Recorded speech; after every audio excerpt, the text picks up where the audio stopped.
Channel CSM mentors और future रोजगार app पे स्वागत है। इस वीडियो में हम लोग देखने वाले हैं न्यू पैटर्न टेस्ट 1 जीके का पार्ट।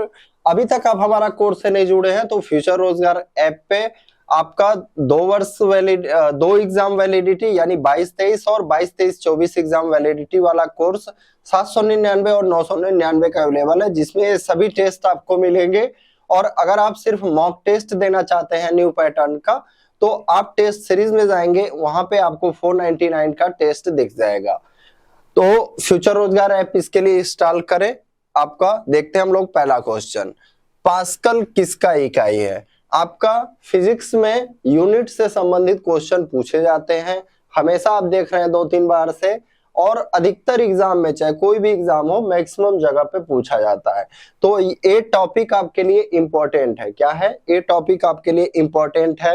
राज्य राजधानी हो गया, ये सब इंपॉर्टेंट रहता है। तो देखिए, व्हाट यूनिट इज पास्कल? तो पास्कल का जो इकाई होता है वह दाब होता है। क्या? दाब। और दाब का दाब का फार्मूला क्या होता है? दाब बराबर बल बटे क्षेत्रफल। क्या? बल बटे क्षेत्रफल। और बल का मात्रक क्या होता है? बल का मात्रक होता है न्यूटन। क्या? इससे आपको याद रखना है, बल का मात्रक क्या होता है? न्यूटन होता है। नेक्स्ट, निम्नलिखित में से कौन ऊष्मा का सर्वोत्तम चालक है? तो यहाँ पे हम लोग ऑप्शन देखेंगे, विच of the following is the best conductor of heat? तो क्या क्या ऑप्शन है? जल, पारा, मर्क्यूरी, लकड़ी, वुड, चमड़ा। तो सबसे अच्छा जो इसमें ऊष्मा का कंडक्टर हो जाएगा, गुड कंडक्टर हो जाएगा, पारा यानी मर्क्यूरी। भारत में सिलिकॉन वैली कहाँ स्थित है? वास्तव रूप में सिलिकॉन वैली कहाँ पे है? यूएसए में है। कहाँ पे? यूएसए में। लेकिन पूछ रहा है where is Silicon Valley located in India? तो ये कहाँ पे? आपका बेंगलुरु में। पृथ्वी की आयु का आकलन कैसे किया जाता है? How is the age of the earth determined? जैसे हर चीज का एज पता किया जाता है सेल्स के द्वारा, ठीक है। जैसे मनुष्य है, इसका भी एज पता किया जा सकता है कार्बन डेटिंग से, क्योंकि इसमें जीवाश्म होता है। उसी तरह पृथ्वी का आयु का आकलन कैसे किया जाता है? यूरेनियम के डेटिंग के द्वारा। जब बहुत ज्यादा लंबा समय, बहुत जैसे करोड़ों वर्ष इसके पहले का पता किया जाता है, तो यहाँ पे जो विधि का प्रयोग किया जाता है यूरेनियम डेटिंग का। कौन सा? यूरेनियम डेटिंग का। रक्त का पीएच मान कितना होता है? What is the blood pH value? पानी, अगर आपका शुद्ध पानी है, क्या है? शुद्ध, तो उसका जो पीएच मान होता है 7, यानी कि न तो अम्लीय रहेगा न तो क्षारीय। जब 7 से कम होगा, जैसे जैसे होते जाएगा यह अम्लीय होते जाएगा। क्या? एसिटिक होते जाएगा। और 7 से बढ़ेगा, मान लीजिए 7 से बढ़ता है, अभी ये कितना हो गया? 7.4 हो गया, यानी कि क्षारीय हो जाएगा। क्या होगा? क्षारीय होगा। तो रक्त का पीएच मान कितना होता है? 7.4। वाहनों से निकलने वाली प्रदूषित गैस मुख्यतः है the polluted gas emitted from vehicles is mainly. तो देखिए यहाँ पे क्या क्या है? Carbon dioxide, carbon monoxide, marsh gas यानी मीथेन गैस, नाइट्रोजन ऑक्साइड। यहाँ पे आपका आंसर क्या हो जाएगा? Carbon monoxide. क्या? Carbon monoxide. यहाँ पे और भी इंपॉर्टेंट गैसें हैं, जैसे आपका मार्स या मीथेन गैस। धान के खेत में कभी पूछ सकते हैं आपसे, धान के खेत में कौन सा गैस निकलता है? तो मीथेन। मीथेन का फार्मूला क्या हो जाता है आपका? CH4। ये भी आपका SCM एग्जाम में पूछा गया या CSF ASI में CH4 मीथेन गैस का फार्मूला, ठीक है। तो ये सब आपके इंपॉर्टेंट प्रश्न है। कार्बन डाइऑक्साइड का उपयोग कौन करता है? पौधे करते हैं। कौन? पौधे करते हैं। आपका जैसे कोक हो गया, कोल्ड ड्रिंक हो गया, उसमें कौन सा गैस होता है? कार्बन डाइऑक्साइड गैस का प्रयोग होता है। कवक की कोशिका भित्ति किसकी बनी होती है? तो हमारे पास what is the cell wall of fungi made of, यानी जो फंगी का सेल वॉल होता है, कोशिका भित्ति होता है, किसका बना होता है? काइटिन व हेमीसेल्यूलोज का। हिस्टोलॉजी, हिस्टोलॉजी आपका किससे संबंधित है? हिस्टोलॉजी जो है आपका उत्तक यानी कि टिश्यू से संबंधित है। वायरोलॉजी वायरस से संबंधित है। वायरस से जो संबंधित है उसे क्या कहते हैं? वायरोलॉजी।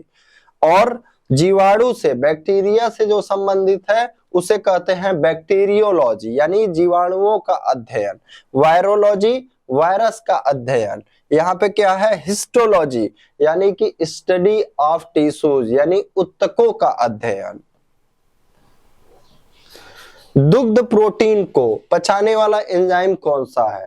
दुग्ध प्रोटीन यानी कि दूध में जो प्रोटीन पाया जाता है उसको पचाने के लिए स्पेशल हमारे शरीर में एंजाइम पाया जाता है। बुढ़ापे में या कभी कभी यंग एज में भी यह एंजाइम नहीं रहता है शरीर में, तो दूध हमारे शरीर में नहीं पचता है, जिससे गैस बनने लगता है। कहते हैं गैस बन रहा है या दस्त हो जाता है दूध पीने से। तो अगर ये आपका एंजाइम नहीं है तो ऐसा हो जाएगा। Which enzyme digest milk protein, तो कौन सा हो जाएगा? रेनिन। मानव शरीर में लाल रक्त कण का निर्माण कहाँ होता है? यानी आपका रेड ब्लड कार्पुसल्स, क्या रेड ब्लड कार्पुसल्स का निर्माण कहाँ पे होता है? Where are red blood cells produced in the human body, तो कहाँ पे होता है? बोन मैरो यानी कि अस्थि मज्जा में। इनका जीवन काल कितना होता है? 120 दिन। विटामिन सी का रासायनिक नाम क्या है? विटामिन से संबंधित अधिकतर मैक्सिमम एक प्रश्न पूछा जाता है और अधिकतर पूछा जाता है, लगभग हर वर्ष पूछा जाता है।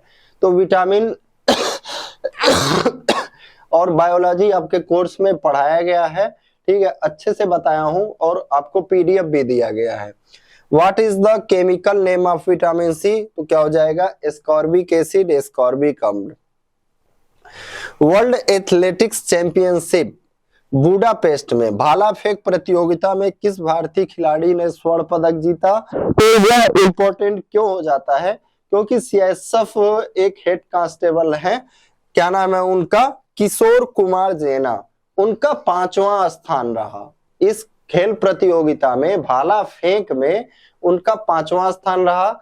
सीआईएसएफ के द्वारा उनको 1,10,000, सीआईएसएफ के जो डायरेक्टर जनरल हैं, ठीक है, उन्होंने 1,10,000 का पुरस्कार दिया और उड़ीसा गवर्नमेंट ने उनको 25 लाख रुपए का पुरस्कार दिया। तो लेकिन फर्स्ट स्थान पे कौन आया? स्वर्ण पदक किसने जीता? नीरज चोपड़ा ने। और ये कहां पे हुआ? बुडापेस्ट में हुआ। वनडे क्रिकेट विश्व कप 2023 की मेजबानी कौन सा देश करेगा? अक्टूबर में ये मैच होने वाला है आपका world cup. Which country will host the ODI cricket world cup 2023? तो भारत अब तक 2 बार जीत चुका है। कब 2011 में जीता है, वर्ल्ड कप 2083 में जीता है। और अब कहां पे होगा? पूरी तरह से यह भारत में होगा, पूरी तरह से भारत में होगा। हाल ही में G20 सम्मेलन 2023 किस शहर में संपन्न हुआ? In which city was the G20 summit 2023 held recently? तो ये आपका कहां पे हुआ? न्यू दिल्ली। सीआईएसएफ का भी आपने देखा होगा, वहां पे ड्यूटी था। भारत के संविधान का निम्नलिखित में से कौन सा अनुच्छेद समान नागरिक संहिता से संबंधित है? तो आपको फ्रेंड्स बता दें, अभी आप देख रहे हैं यूसीसी यूनिफॉर्म सिविल कोड पे, क्या यूनिफॉर्म सिविल कोड पे जो है बहस चल रहा है, ठीक है। तो ये आपका क्या है? चर्चा में है, तो इस पे क्वेश्चन बन सकता है। तो ये आपका कौन सा अनुच्छेद है? अनुच्छेद 44। और यूनिफॉर्म सिविल कोड कहां पे लागू है? किस राज्य में? ये भी प्रश्न बन सकता है। तो गोवा में। कहां पे? गोवा में। Which of the following articles of the constitution of India deals with uniform civil code?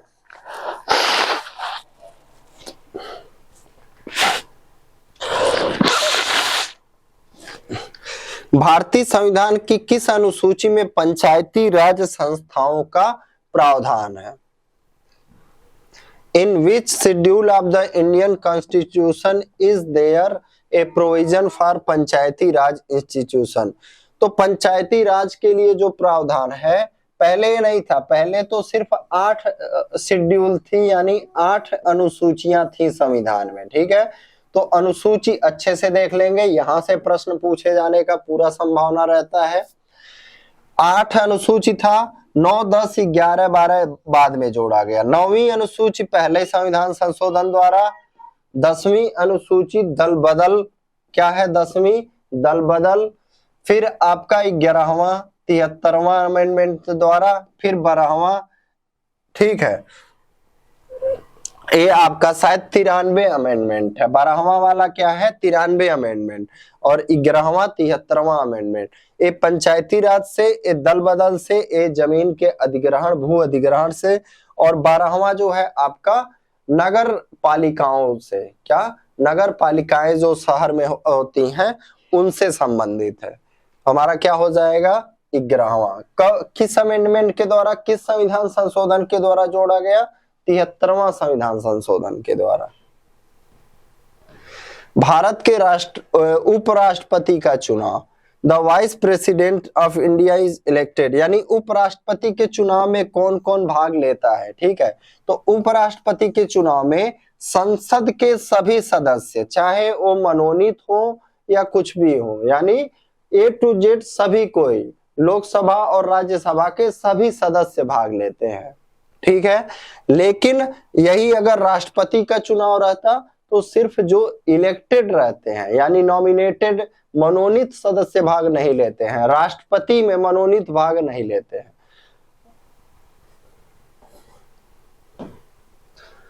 (1857) के विद्रोह के समय भारत का गवर्नर जनरल कौन था? तो who was the governor general of India at the time of the rebellion of 1857? तो 1856 से 1862 तक जो गवर्नर जनरल था वो कौन था? लॉर्ड कैनिंग था। कौन? Lord Canning. इसी के समय में क्रांति हुआ 1857 वाला, फिर 1858 में क्या किया गया? इसको वायसराय बना दिया गया। ठीक है, तो भारत का अंतिम गवर्नर जनरल कौन था? Lord Canning. स्वतंत्र भारत का नहीं, सिर्फ भारत का अंतिम गवर्नर जनरल लॉर्ड कैनिंग, और भारत का प्रथम वायसराय भी यही था, लॉर्ड कैनिंग। वायसराय कब बना? 1858 में। और इंपॉर्टेंट, भारत का प्रथम गवर्नर जनरल कौन था? Lord William Bentinck. ये कब बना था? 1833 में बना था। एक कब से कब तक रहा? 1828 से रहा था 1835 तक। इसी के समय में राजा राम मोहन राय सती प्रथा का मिलके अंत किए थे। ठीक है, इन राजा राम मोहन राय के प्रयास से इसी के समय में सती प्रथा का अंत हुआ था। लॉर्ड डलहौजी कब से कब तक था? लॉर्ड डलहौजी जो है इसने डॉक्ट्रिन ऑफ लैप्स यानी राज्य हड़प नीति शुरू किया था। ठीक है, कब से कब तक? 1848 से 56 तक था। कब से कब तक? 1848 से 1856 तक था। अब कौन बच गया? लॉर्ड लिटन। ये 1800 आपका कब तक था? 76 से 80 1876 से 80 तक। इसके समय में आपका महारानी को उपाधि दिया गया था और आर्म्स एक्ट आया था 76 से 80 के बीच में। ठीक है, लिटन के बाद रिपन आया, रिपन के बाद डफरिन आया। डफरिन के समय में 1885 में भारतीय राष्ट्रीय कांग्रेस की स्थापना हुई, और भी कई चीज है। तो ये सब चीजें आपको बताई गई हैं कोर्स में। उत्तरी ध्रुव की खोज किसने की थी? Who discovered the North Pole? तो उत्तरी ध्रुव का खोज किसने किया था? Robert Peary. और दक्षिणी ध्रुव का एमंडसन ने। महात्मा बुद्ध का परिनिर्वाण कहाँ हुआ था? Where did Mahatma Buddha Mahaparinirvana take place? तो ज्ञान कहाँ पे प्राप्त हुआ था? बोध गया में। प्रथम उपदेश कहाँ पे दिए थे इन्होंने? सारनाथ में। इनका महापरिनिर्वाण कहाँ हुआ था, यानी मृत्यु? कुशीनगर में। Fire service cadre started functioning इन सीआईएसएफ। सीआईएसएफ में फायर कैडर यानी अग्नि सेवा कैडर कब का प्रारंभ किया था? 12/1/1991 को। कब? 12 जनवरी 1991 को। केंद्रीय औद्योगिक सुरक्षा बल नियम 2015 किससे संबंधित है? संशोधन नहीं पढ़ाया गया है। आज मेरा अभी कोशिश रहेगा कि जो 2013 और 2015 का संशोधन है उस पे मैं वीडियो बनाऊं और कोर्स में ऐड कर दूं। ठीक है, तो अभी तक आप हमारा कोर्स से नहीं जुड़े हैं तो कोर्स से जरूर जुड़े। वहां पे जुड़ने के बाद आपको वहीं से मैक्सिमम चीजें पढ़नी है। ठीक है, बाकी और आपको बस एक मोबाइल से आपको किताब उताब और किसी चीज का आवश्यकता नहीं पड़ेगा। तो ये किससे संबंधित है? जैसे 10 वर्ष का नियमित सेवा पूरा करने से पहले, क्या 10 वर्ष की नियमित सेवा पूरी होने से पहले बल से जो त्याग पत्र देता है, जैसे मान लीजिए मैंने त्याग पत्र दिया तो जो प्रशिक्षण की लागत थी उसको वापस करना। तो लास्ट 3 महीने का मेरा ग्रॉस सैलरी लगभग 1,78,000 था और बाकी क्वार्टर मास्टर का 4-5 हजार, तो 1,82,000 जो है मैंने वापस किया था। ये क्या था? आपका ट्रेनिंग कॉस्ट। तो एक किसमें है? जो आपका केंद्रीय औद्योगिक सुरक्षा बल संशोधन नियम 2015। इसके द्वारा 2015 आप याद रखेंगे किससे है? अगर कोई बल सदस्य 10 वर्ष की नियमित सेवा पूर्ण होने से पहले क्या करता है? रिजाइन देता है, तो उसको प्रशिक्षण का लागत वापस करना। कब? 2015 के संशोधन के द्वारा। The following criteria adapted for assessment of character in discharge certificate। Discharge certificate में चरित्र का मूल्यांकन एक इसमें है आपका 2015 में ही है, 2013 में है, सॉरी 2013 में है डिस्चार्ज सर्टिफिकेट। डिस्चार्ज सर्टिफिकेट किसमें है? प्रशिक्षण का लागत भत्ता वापस करना 2015 में और डिस्चार्ज सर्टिफिकेट 2013 के संशोधन में। अब क्या कह रहा है? ए कैटेगरी मान लीजिए दिया हुआ है, minimum 7 years of service with CISF, no punishment under section 8A and 18 CISF act and rules are in civil criminal code, quality of ACR या एपीएआर। एक कैटेगरी कौन सा आएगा? सीआईएसएफ में न्यूनतम 7 वर्ष का सेवा। एसीआर एपीआर की गुणवत्ता मूल्यांकन की किस श्रेणी में आएगा? धारा 8(1) और 18 सीआईएसएफ अधिनियम और नियमों के तहत सिविल या आपराधिक अदालत में कोई सजा नहीं है। तो ये क्या आ जाएगा आपका? वेरी गुड की श्रेणी में, जो दूसरा कैटेगरी है। क्या? ये दूसरा वाला है। ठीक है, very good. Central industrial security force amendment rules 2013 relates to, ये किससे संबंधित है? डिस्चार्ज सर्टिफिकेट से। सेवा मुक्ति के बाद जो प्रमाण पत्र मिलता है उससे। केंद्रीय औद्योगिक सुरक्षा बल संशोधन नियम 2013 किससे संबंधित है? डिस्चार्ज सर्टिफिकेट से। ये आपका लास्ट क्वेश्चन है। After which incident the mandate of CISF was broadened to provide security cover to private corporate establishment also, यानी कि किस घटना के बाद जो है प्राइवेट सेक्टर के भी प्रतिष्ठानों को सीआईएसएफ की सुरक्षा करने का वो किया गया। तो ये कब? Post the Mumbai terror attack in November 2008, यानी मुंबई में जो 2008 में टेरर अटैक हुआ था उसके बाद जो है प्राइवेट संस्थानों पर भी सीआईएसएफ को सुरक्षा। फ्रेंड्स, आप अपने दोस्तों के पास हमारा कोर्स को और जो मॉक टेस्ट सीरीज चल रहा है उसको जरूर शेयर करें, जरूर बताएं। आपका एग्जाम अक्टूबर लास्ट तक या नवंबर में 100% मैं बोल रहा हूं होना है। ठीक है, सीआईएसएफ हेड कांस्टेबल मिनिस्ट्रियल का टाइपिंग भी अभी रिजल्ट आ जाएगा 2 हफ्तों में और अक्टूबर में उनका टाइपिंग होगा। और फायरमैन का आप देख सकते हैं 10 दिन पहले आपका एडमिट कार्ड आया, तो आप सोचेंगे कि जब एडमिट कार्ड आएगा तो हो सकता है कि आपका बहुत लेट हो जाए और आपको समय ना मिले। तो अभी से आप तैयारी में लग जाइए। Thank you.